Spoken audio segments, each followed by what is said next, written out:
Welcome back to our Myth Monday series by popular demand, and we just wanted to start off by saying that we are open in lockdown. We're healthcare professionals, so none of the rules apply to us. Even our sports therapist Megan is working at the moment, but she might triage you just to make sure you have a pain condition that needs treatment, massage or otherwise. So today we are going to talk about the myths of what physiotherapy is, and then we'll do one about osteopathy next week. So everyone thinks physiotherapy just gives some exercises and make your tummy strong, right? Isn't that what you do? Pretty much, yeah. No, physios are looking at movement dysfunctions and trying to find the reason why the way you're moving or the amount of load you're putting on yourself is causing you pain, and then trying to make corrections to that. So you do touch people then? We do, occasionally. Ah, okay. Yeah, so we can do hands-on stuff if we need to loosen off a muscle or try and get your nervous system to calm down. There's lots of different techniques we can use for that. So, and in lockdown, have you started seeing different, because I have, I know we've talked about this, are you seeing different people with different problems at the moment because they're exercising differently or whatever?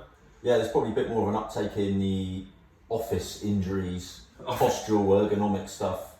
Because people are working from home on laptops and all the normal standing desks and all that kind of stationery is all sold out everywhere.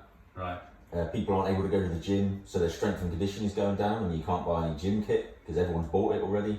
That is true. So you're seeing a lot of kind of low load, low impact injuries, stress and strain, repetitive strain, those types of injuries again. That's a really good point, Tom.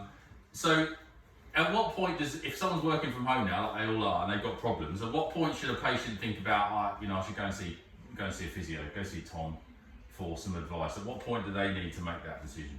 I think the sorts of things that we can help are pains that generally tend to come on as the day goes on, get worse as the day goes on, gets worse as the week goes on.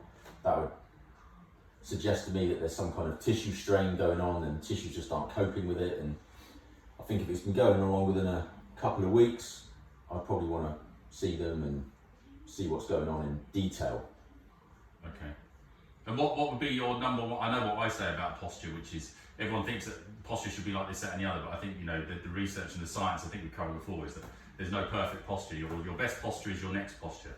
That's keep moving, isn't it? Really. Yeah, really.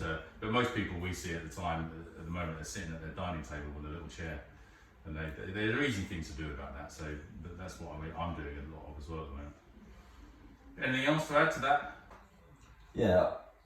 To add to that, I'd say most people for that kind of thing just need a one-off appointment, come in, get some advice, a few simple exercises, things to strengthen and condition the muscles that you're going to be using for sitting, because it's not a completely passive activity.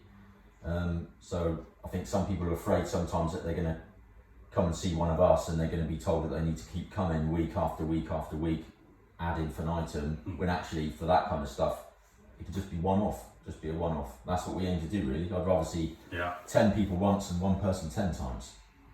Good point to end. Thanks for listening.